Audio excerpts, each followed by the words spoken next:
Ayan mga utol, ay may tumawag po sa atin sa palengke. Napapaya mga utol, ay harvest po muna tayo.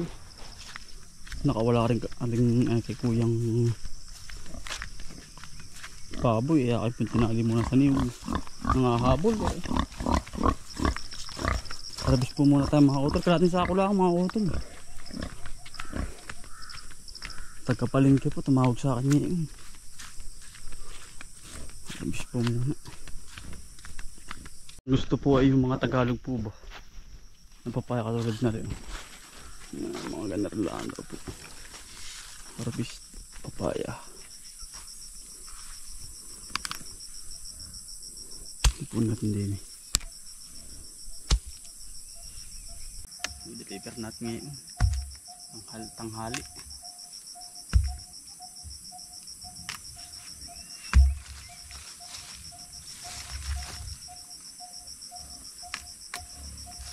Gusto po yung gantong Tagalog, baka po iskabitsin po ba.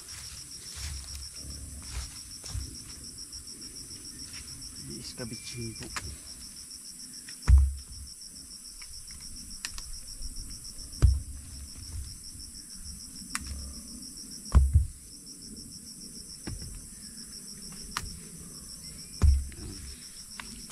Gusto natin ako mga udol. Lipat naman tayo sa kabila.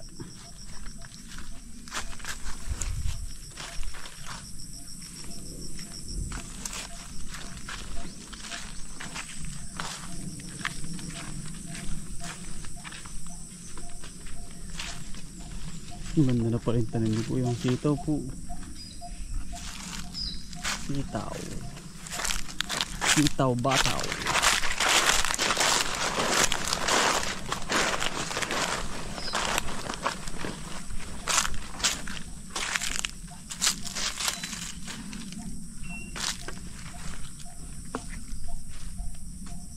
Yun, papaya. Dami oh.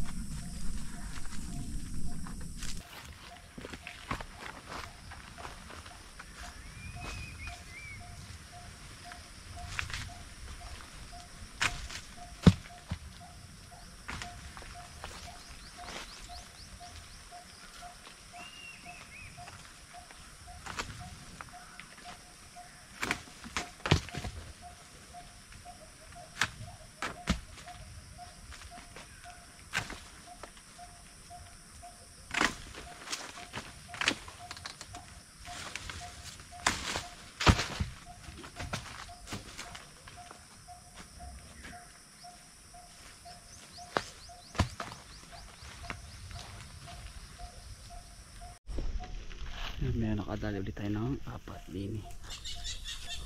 Meron pa. Medyo mataas na. Hanap ulit tayo sa kabila. Papatuloy natin yung parda muna mga kautol. Para hindi makati po sa balat yan. Ubus na rin sa kabila. Sabihin nyo.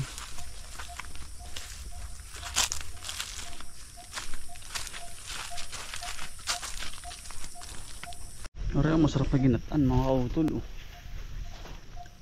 Talbos ng balinghoy. Yan, sarap niyan.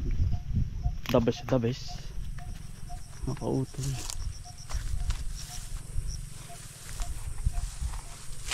Kaya basta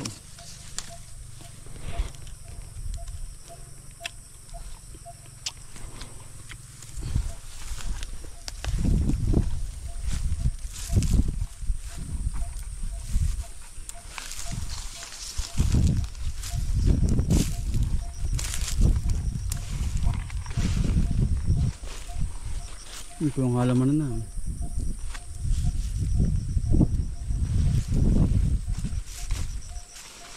Katakot naman din ito pagkalago. Pag kumintam eh. Parang may manunukalaw ay. Lago. Kapaya mga utol lang. Bababa lang.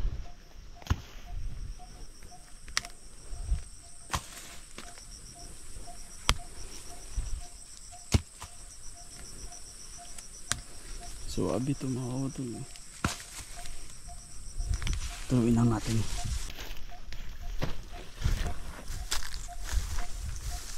Murang papaya ngayon, 8 lang po. Ang laking saging naman na rin. Kuya nga rin. Tatay na rin. Wala nakakakita. Laki, urutorton. Utol, laki. Ayun, oh. Latundan.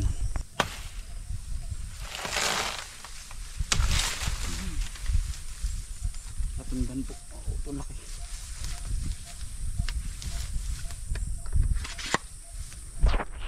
Ayun, oh. Taba. Sarap na rin. Daling pa uwi rin. Dadaling ko na rin po pa uwi. Ito yan. Masipag kalaang po magtanim ay. Yeah, talaga pong tutubo. Takot ang kapal ng damo po eh. Ito ang sako. At hahakotin na po natin.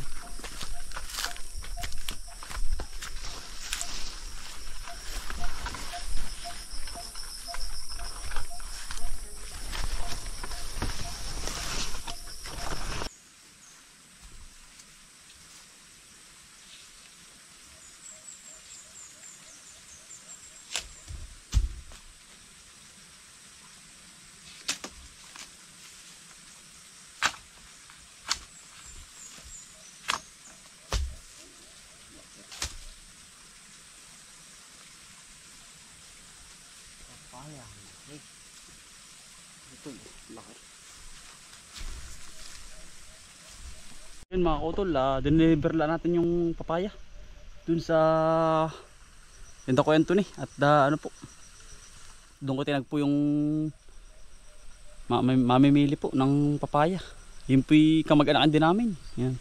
Ay tayo pa bumili ng ano, ng prodo. Yan, utol. At tayo ay magbubukas ulit ng panibagong taniman po. Hinigit mga utuloy na init-init pa. Ay di matigas-tigas pa yung ating tawag yun, lupa. At kapag nagtag-ulan na po ay wala na. Hindi na tayo makakapag tawag yun, hindi na po tayo makakapag kubuta. Ang ganda na po ng halaman din. Ay, ang ganda na po ng talong. Talagang ang dahon ay napayapay. Ayan, ang ganda na po.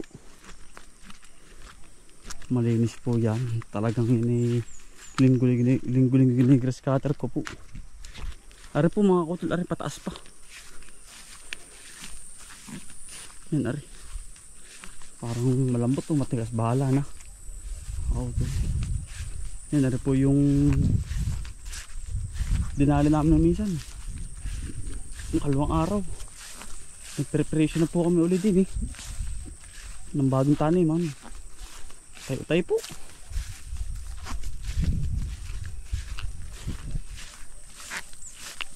Utay. Pag nakaluwag-luwag po sa isa, ay di sa kabila naman.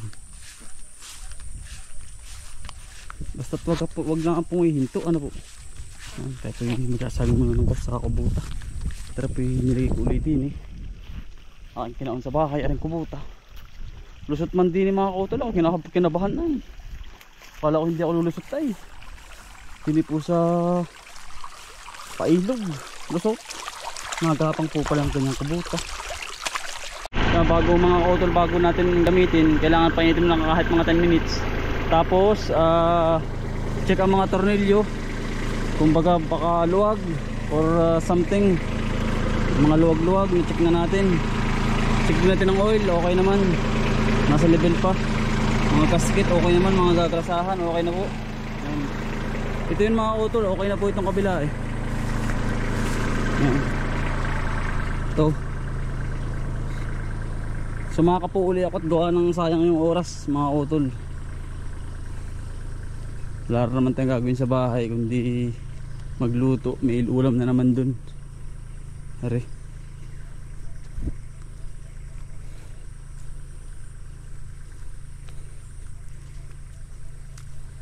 Sa pipinit nito mga utol bahala na kung alin na maaari. Ito Itong kasunod na ito, mga utol. Yan. Ito.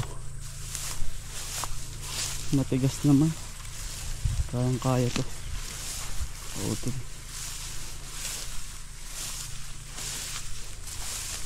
Check lang natin kung may bato o wala.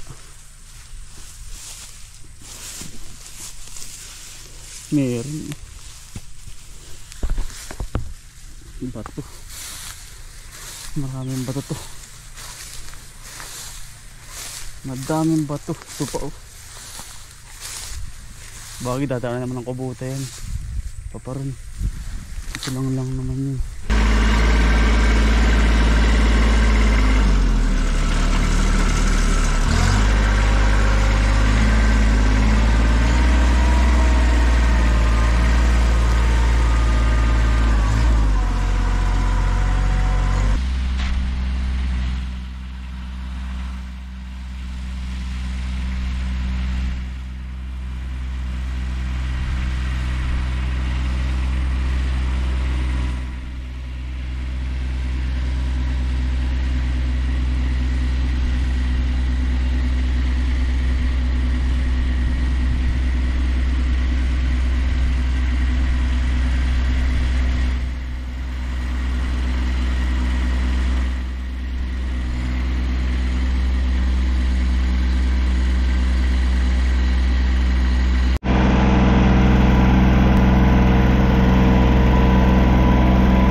Yeah, ay mga utol, yari na. Nagpo sa tabi muna yung kubuta sa malilom para hindi mainitan. Oh, ay yari na po mga utol oh. Yeah. Dukal na naman ang isang parsila mga utol. Ano? Panibagong kondisyonin na naman yan ang lupa. Higit na heklat na natin. Ay di madali na po yan. Kapag ganyan na heklat na. Madali na po yan. Oh, yari na naman. Yan, ang bilis din po. Pag umambon-ambon naman mga kautol, yun namang panggiling. Ititirahin natin diyan. Saglit lang po yan. Yeah. Tayo-tay. Nakapag-deliver na. Mga kautol. Oh. Yeah, yari na naman. Habang nga rin nagpo-condition pa rin tayo din. Sa makalawi maglalagay na tayo din ng ano. Ano nga ba yun? Ng net. Ako to sa pipino yan. Pipino nalagay ko po dyan. Higit dinadamo-damo na oh. Nakakasingaw na ang acid. Yeah, panibago na naman mga kautol oh. Ay paano mga kautol, sana po na-inspire sa inyo. Maraming salamat po sa pagsama. Sipag lang po sa Buhay Probinsya. Bye, salamat po.